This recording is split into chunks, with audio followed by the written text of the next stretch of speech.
My name is Ryan, and I'm an agorist. Today we are talking about the concept of voting with your dollars.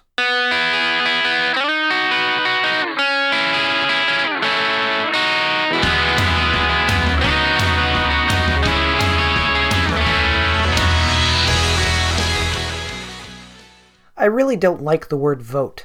It reminds me of democracy, which is where a group of people share their opinions, and whoever holds the majority opinion gets to force their opinion on everyone else.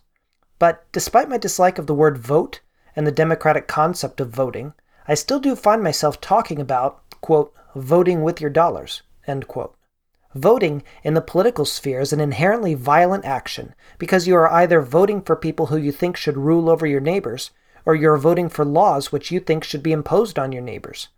But in the free market, the concept of voting with your dollars is an inherently non-violent concept. The free market is built on the desires of consumers. Everybody has wants and needs, and the enterprising among us find ways to profit off of meeting those desires. Sometimes consumers want what we consider to be good things, and sometimes they want what we consider to be bad things. But the market itself doesn't care.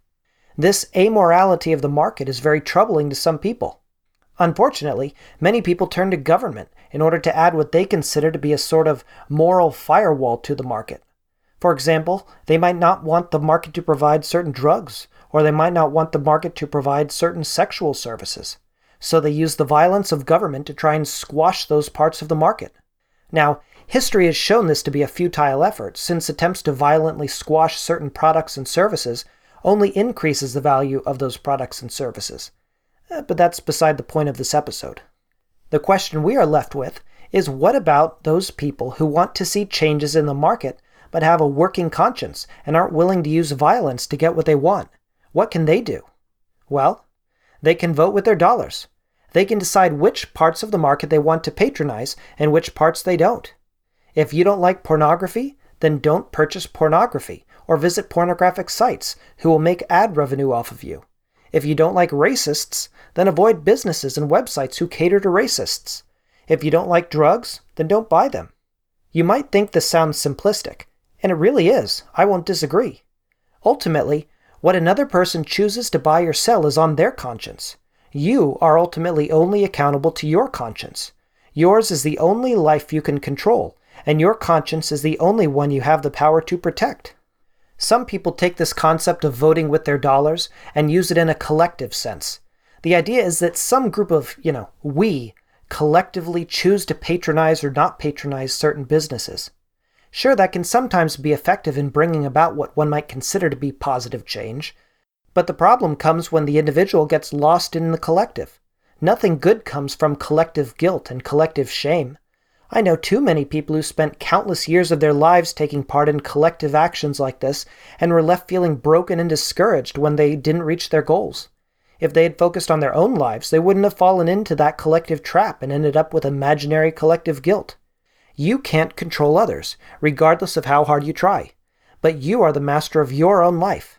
So look out for your own conscience. Make your desires known by patronizing the businesses and industries who you want to patronize. Don't worry about what others do, because you aren't responsible for them. Me, personally, I don't like pedophiles. Call me crazy. I don't like that for years and years, Jeffrey Epstein, who didn't kill himself, ran a sex island where he invited the world's elite to have fantastical sexual adventures with underage girls. That makes me sick.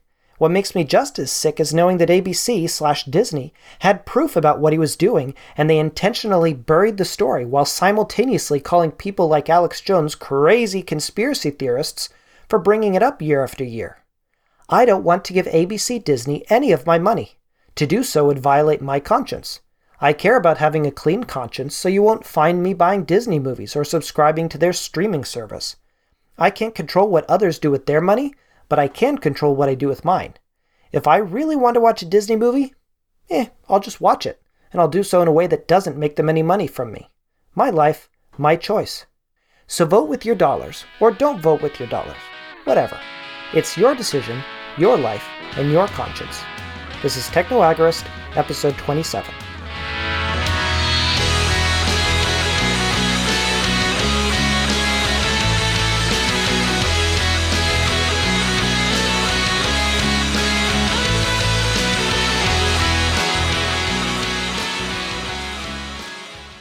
This is an MLGA Network original podcast. Find more great content at mlganetwork.com.